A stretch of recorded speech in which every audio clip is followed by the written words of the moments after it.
enfants perdus comme des ombres dans une forêt si grande et si sombre. La lune se pointa alors au firmament, illuminant les petits cailloux brillants.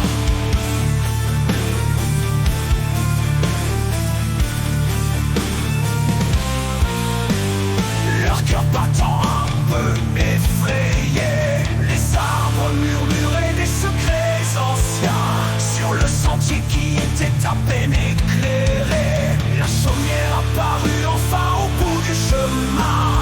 Hansel et Gretel, si faibles et affamés, dans un monde de pure misère noire, de cruelles sorcières régnaient sans gloire au plus profond des forêts inexplorées.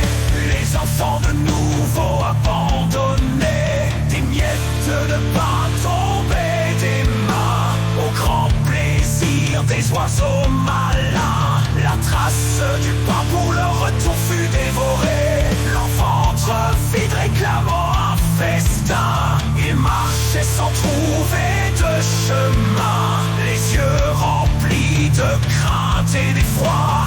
Chaque pas les menait plus loin de chez soi.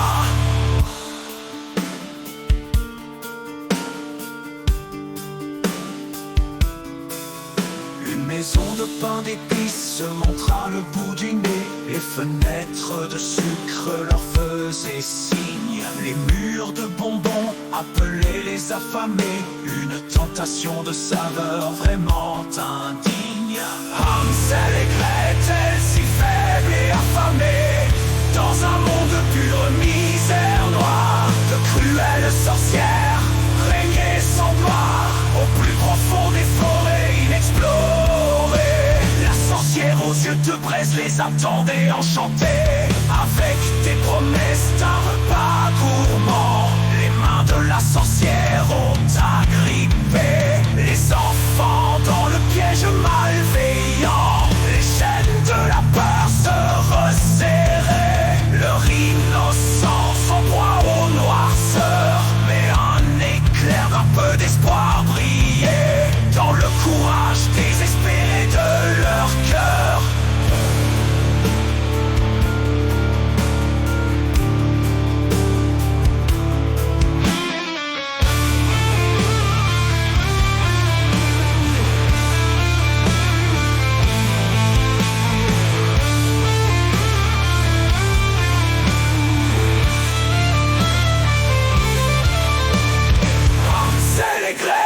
Si faible et affamé, dans un monde de pure misère noire, de cruelles sorcières régnaient sans gloire au plus profond des forêts inexplorées.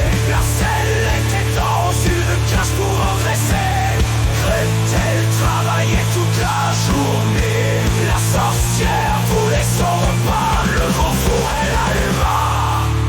Gretel, plus rusée, la poussa dedans, et la sorcière ainsi brûla grâce à son courage.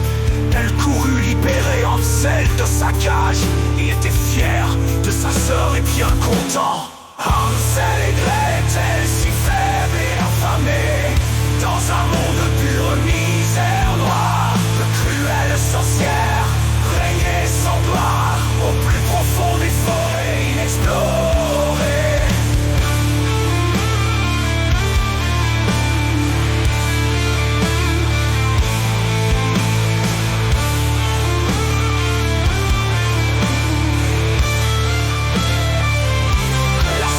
Possédait un trésor fabuleux, les poches pleines de pierres précieuses. Les enfants prirent le chemin sous un soleil radieux. Finalement leur chaumière se montra si chaleureuse. La marâtre n'était plus là,